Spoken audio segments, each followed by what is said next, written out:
Porompat Police Station konba Andro Parking da dukan amagi mamangda sakhangdaba singna sakti leraba kilo 3 rom lumba IED ama thamjillamle. Manipur Police Bomb Detection and Disposal Squad BDDS ki expert team na akanba section tharang lakhatuna asu angam yaodana pokhai-hankhre. Police tagi fangba pau amagi matung inna vom adu Andro Parking da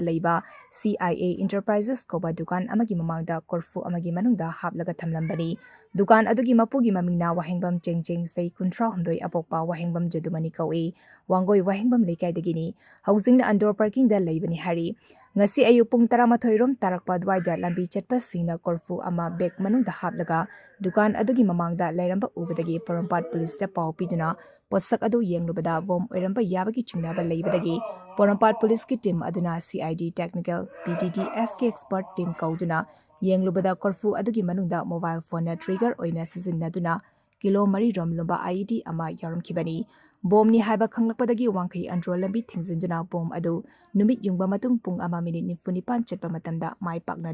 diffuse toraba matungda pung 2 minute yangkai tare chatpa matamda Imphal East District e Baruni chingkhongda puthokjana pokhai-hankhre.